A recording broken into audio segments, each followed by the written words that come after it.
Welcome back, beautiful souls, to Softening into Momentum. I'm Mickey, and if this is your first time here, hello friend. You found your way at exactly the right moment. Season 3 is called The Gentle Path, the Eightfold Way in Real Life. And I want to be honest with you about something before we even begin. I almost called this season something else, something more compelling, something more marketable, something that promised you transformation in 8 easy steps. But that's not what this is. The Eightfold Path is not a to-do list. It's not a ladder you climb. It's more like a set of lanterns, lit and paced along a path that you're already walking. Today, we light the first one, right view. And the first thing I want you to know, the thing I need you to hear before anything else is this.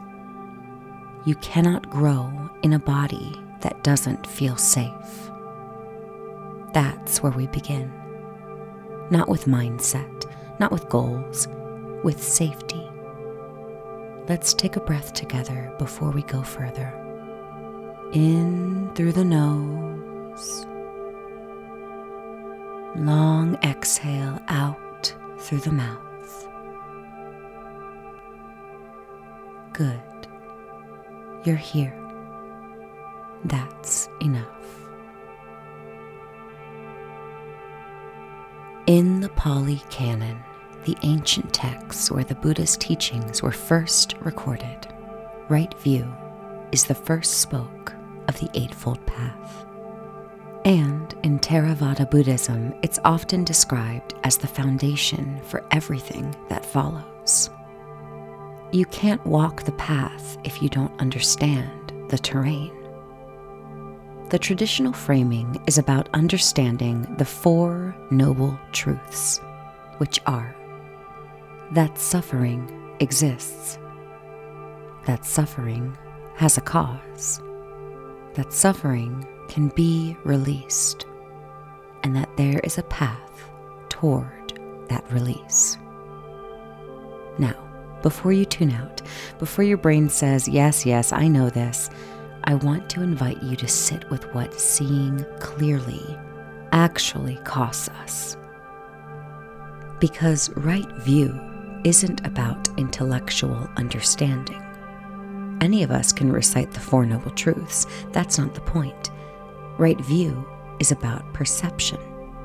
It's about what we are actually able to take in. And here's what I know from both Buddhist philosophy and my own sobriety journey. When your nervous system is dysregulated, your perception is distorted. Not wrong exactly, not lying, but filtered, narrowed, threat-focused, running on old data. In neuroscience, this is well understood. When we're in survival mode, in that flooded, collapsed, or hypervigilant state, the prefrontal cortex goes partially offline. The part of us that can hold nuance, consider multiple perspectives, and make values-aligned decisions goes quiet. And what takes over? The story. The absolute, unquestionable, feels completely true story about what's happening and what it means. In my drinking days, I had perfect clarity about everything. I was certain my friends didn't understand me. I was certain that 1 glass wouldn't matter. I was certain that I was fine, and also certain that I was completely broken, sometimes within the same hour. That's what dysregulation does. It doesn't make you delusional. It makes you certain. So when the Buddha points us toward right view, toward clear seeing, what he's actually pointing us toward, in my understanding, is the conditions that make clear seeing possible. safety, regulated presence, that felt sense that we are not in danger, because growth only happens in a regulated nervous system. I'll say that again. Write it down if you need to. Growth only happens in a regulated nervous system. This is the foundation of everything we'll build together this season. In our community, we talk a lot about the difference between perceiving from fear and perceiving from presence. Fear perception is fast, binary, and survival-focused. Presence perception is slower, more spacious, more able to hold what's actually true. Right view is not the absence of difficulty. It's not pretending things are fine when they aren't. The Buddha was very clear about this. The first noble truth is that suffering does exist. He doesn't bypass it. He looked at it directly. But he looked at it from a regulated place, from stillness, from a body that wasn't running from itself. That's the invitation of this first episode. Not to have all the answers, but to begin to create the conditions where you can actually see what's true. I want to speak directly now to anyone who is in recovery, or who is questioning their relationship with alcohol, substances, or any numbing behavior. Addiction is, among many things, a perception problem.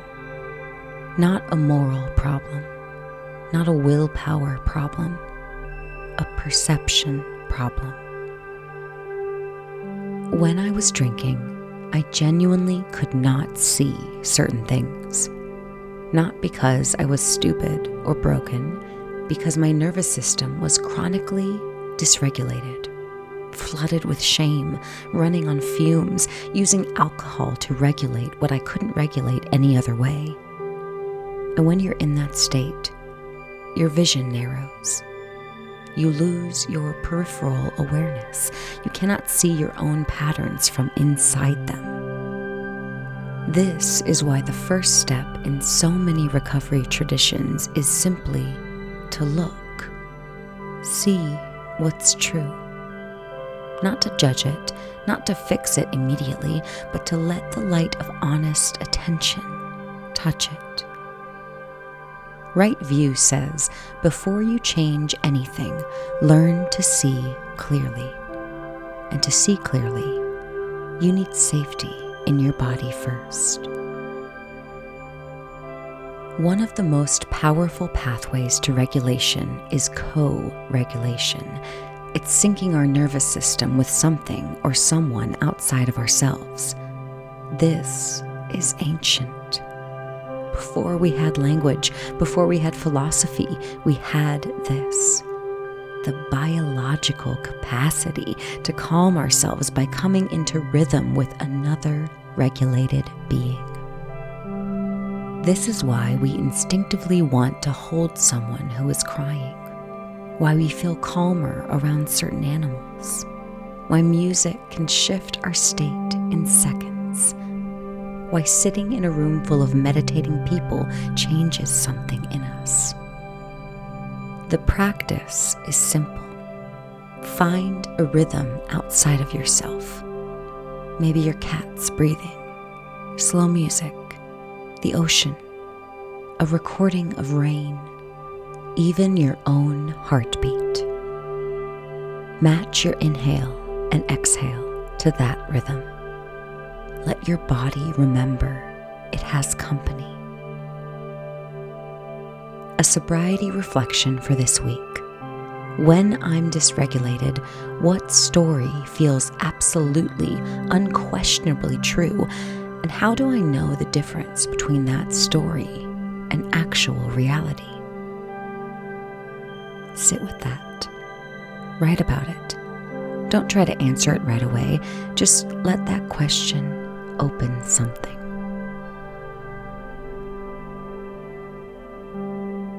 And now, beautiful soul, we will move into a short, guided practice, seeing through the body. So find a comfortable position, either seated or lying down. Let your eyes close if that feels safe, or simply soften your gaze downward.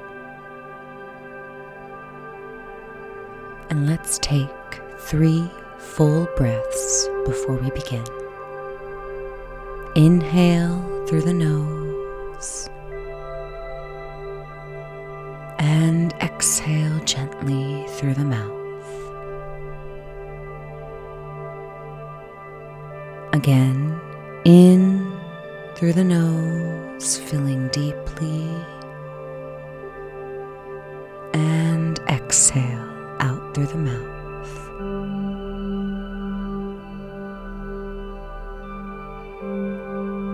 One more, inhaling long and slow, and release out through the mouth.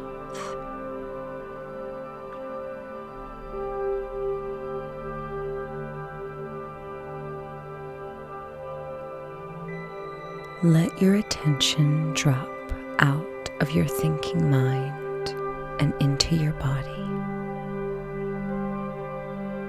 Feel the weight of yourself against the surface beneath you. Feel your feet, your sitting bones, the back of your hands.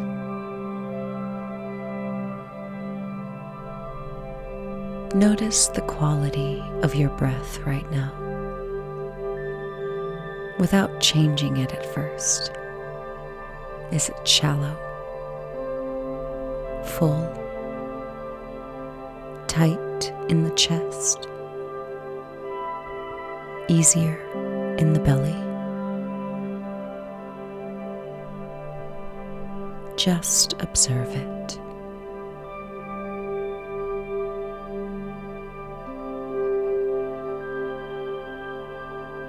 And now, gently deepen. Inhale for a count of 4, 3, 2, 1. Hold for just a moment.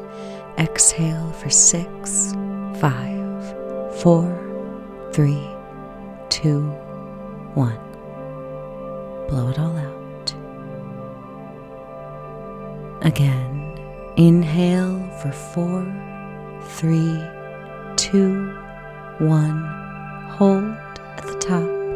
Exhale for 6, 5, 4, 3, 2, 1. Let your body settle.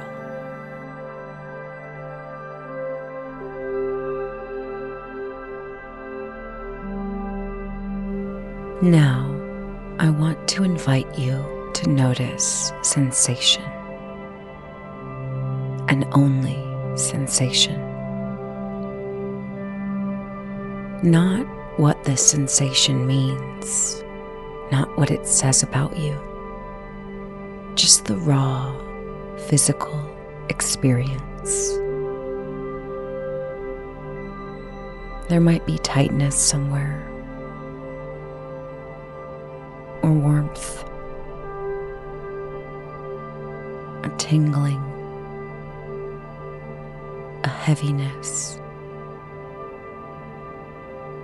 a place that feels very alive, or a place that feels numb or far away. Just notice.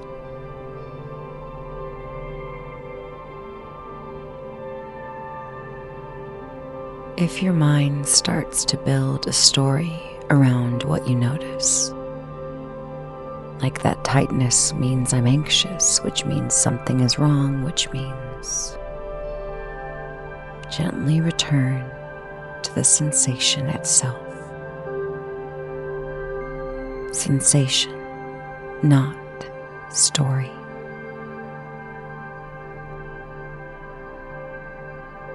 Sensation is true. Story is interpretation. Both are real, but only one of them is actually here, right now, in your body.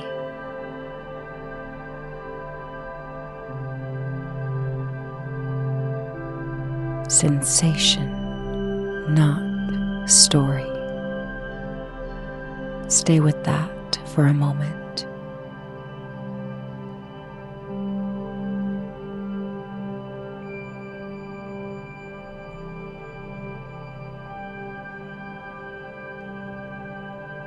Now let's practice this with intentional labeling. As you notice something in your body, quietly say to yourself, sensation. Not what kind, not what it means, just the word, sensation.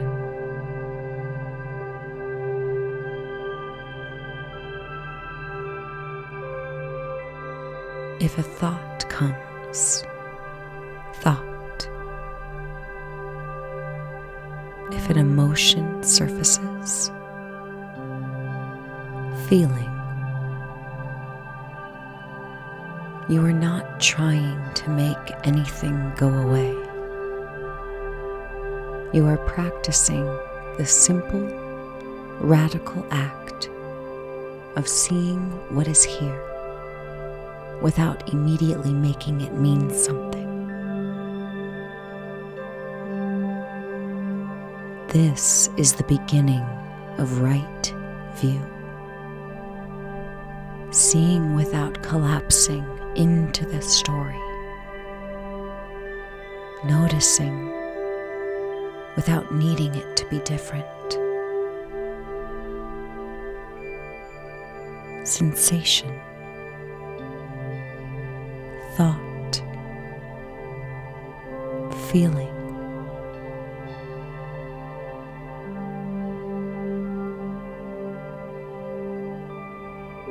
As we close this practice, I'll offer you a phrase to carry with you. You can repeat it silently or just let it land. May I see clearly.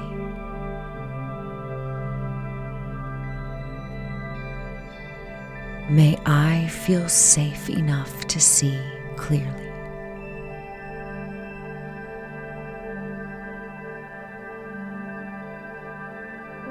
May I trust what I find when I look.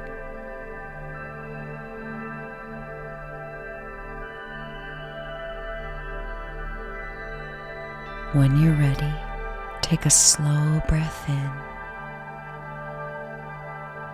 and let it go.